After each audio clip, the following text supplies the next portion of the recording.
What's happening, gang? It's your boy Retro back again with another reaction video. Yeah.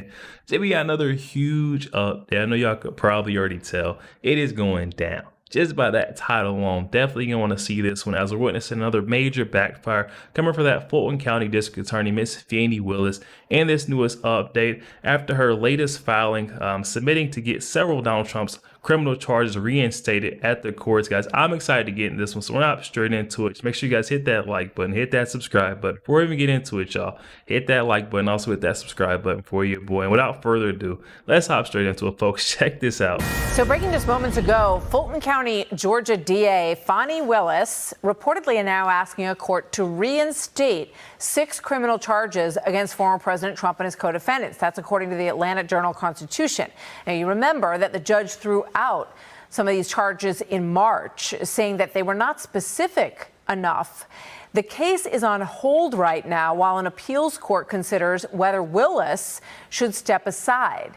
The judge let her stay on after the former prosecutor Nathan Wade stepped down after there were revelations and questions about their romantic relationship and the ethics surrounding that case. And as I said, some of those charges were dropped. Now she's trying to bring them back. All right, on that and other things, let's bring in Corey Lewandowski, Trump 2024 senior official. Corey, good to have you with us today. I find it interesting that the efforts to bring these cases back do not seem to be central in any of the campaigning. And for a while, it felt like all of this lawfare, or whatever you want to call it, was going to be one of the major centers of the thrust of the Harris campaign, of the Democrats' campaign.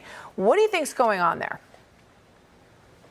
Well, clearly the Biden-Harris administration wanted to use a two-tier justice system to go after Donald Trump, probably first to try and push him out of the race, probably try to intimidate him with the raid on his home at Mar-a-Lago. But what we've seen is that Donald Trump is a fighter. He's fought back. This has been a political prosecution against him in the cases in Georgia, in the case in Florida with Jack Smith, in the case in Washington, D.C., and obviously the case in New York. And it has only emboldened his supporters to support him more because he has said many times, and I believe it, that he's the only thing standing between the federal government coming after them is Donald Trump. So I guess what I was getting at is, do you think that voters didn't respond to that?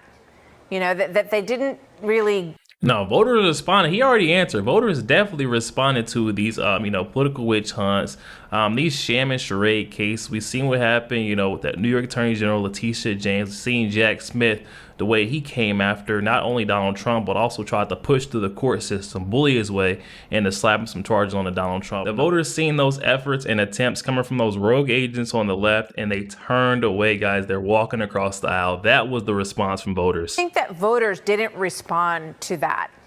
That they didn't really run with it, that it wasn't a successful, all of this stuff gets poll tested with voters. Do you think that it didn't really work? Yeah, the voters don't care about it, Martha. What they care about is the pocketbook issues, and they ask the age-old question, are you better off today than you were 4 years ago? And by every discernible metric, the answer is no. So when you can't put gas in your car or food on your table, or as we come into the fall, home heating oil into your homes, they don't care about the political prosecutions as an issue that they want to vote against Donald Trump for. They want to vote for themselves. They want to make sure that we've got a secure border so that their families are safe. But most importantly, and every polling data indicates it, it's the economy, stupid, as the old saying goes. Well, we see that in all the polling, and I just find it fascinating when you consider all the time and effort that was put into all of those cases that you barely hear about them anymore, although they're sort of sputtering up here and there as they try to revive them. We mentioned in the And she says they're sputtering up here and there. That is no coincidence that we see, Jack Smith trying to rush, submit new filings to the court. Now we've got, Fani Willis submit new filings. This following her friend, Letitia James, getting slammed down on in the appeals court. This is no coincidence. This is all planned and timed out, guys. Whenever they're taking a big hit, they try to revive these dead sham cases. It's sad. Sort of sputtering up here and there as they try to revive them.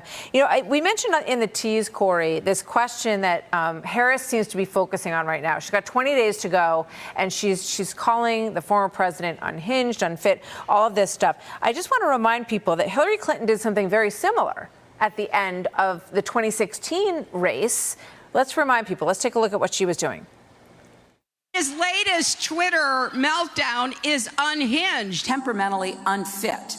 and totally unqualified to be president and commander-in-chief. He has proven himself unfit. We've never had someone so unqualified and unfit to be president and commander-in-chief.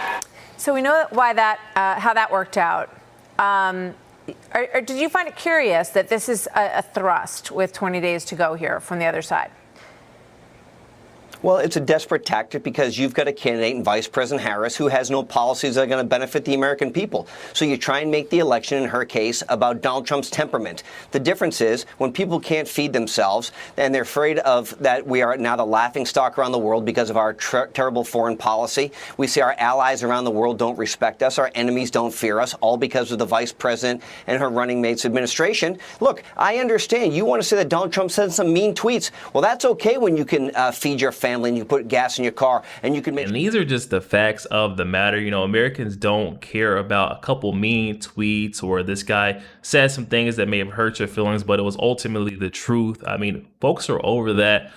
Folks can remember how life was, you know, as an American. 4 years ago when Donald Trump was in office, you know, underneath his administration, life was better. You know, we had more paycheck at the end of the month and less bills, but underneath Kamala Harris, her running mate Joe Biden, it just has not been the same. And folks can see that. They don't care about a mean tweet at this point. It's over. That ship sailed. The vice president and her running mate's administration. Look, I understand you want to say that Donald Trump said some mean tweets. Well, that's okay when you can feed your family and you put gas in your car and you can make sure that you get safety and security at home. But the fact is that Vice President Harris continues to have no policies that will benefit the American people. So she wants to make this a referendum on Donald Trump's Twitter account. We'll take that fight all day.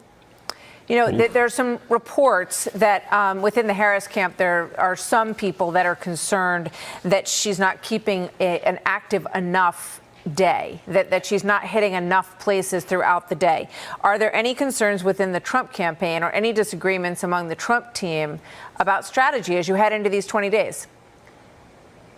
Look, the answer is no. We're completely unified, and your viewers see this every day. Donald Trump is doing multiple events a day in multiple locations. On Monday, we started in Pennsylvania, and we ended up finishing up in Illinois so he could be at an event in Chicago that he then flew to Atlanta and did 2 events down there. Today, he's done 3 events in the state of Florida. Tomorrow, he'll be back in New York. As you know, we've got the Al Smith dinner and 2 other events. So Donald Trump has a tenacious schedule, and the battleground states continue to be deployed by all of our surrogates, including the president. I don't know if you guys have heard all of that, but Donald Trump is flying from Florida to New York to Atlanta, all over the place. And then the one thing got keyed in on that Kamala Harris is dropping the ball on is that Al Smith dinner, guys. She's not attending the Al Smith dinner because she says she has to, you know, attend to her campaign, make sure that everything is in order. But Donald Trump is doing not only that with his campaign, but also attending this dinner. It just doesn't make sense. Kamala Harris, this is your candidate. As you know, we've got the Al Smith dinner and 2 other events. So Donald Trump has a tenacious schedule, and the battleground states continue to be deployed by all of our surrogates, including the president.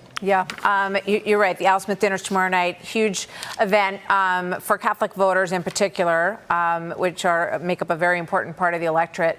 And Harris has chosen not to be at that dinner. The last person who wasn't at the dinner was Walter Mondale back in 1984 from the Democrat side. Corey, thank you very much. Yo, there we have it, guys. Coming straight from Trump's campaign. Trump's team saying, hey, we're not worried one bit. We've been covering all bases. Donald Trump has been absolutely slamming the campaign trail, hitting it hard. He's been covering all bases, to be honest. And voters have been seeing that. Whereas on the other side, they've been coming at this guy, nailing to trying to, you know, politically persecute my guy for no reason. It's honestly insane to see that these rogue agents like, you know, Jack Smith, Fani Willis are still at this point in the race, still trying to come after Donald Trump with these political witch hunts, these sham cases. I mean, they're not seeing the direct effect on the election that they're having, where they're turning voters away from their candidate, Harrison Walls, and right over to Donald Trump because they're waking folks up that would never look his way, never even bat an eye. But folks are seeing like, oh my goodness, this guy's been slapped with this charge, slapped with that charge, or they're still trying to come after him at this late in the race. What's going on? They look over and they say, this is all political, guys. There is no other reason for it. Definitely up in the comment section, though. Let me know your thoughts. Also, make sure you guys hit that like button, hit that subscribe button. If you'd enjoy more content like this, catch you guys on the next week.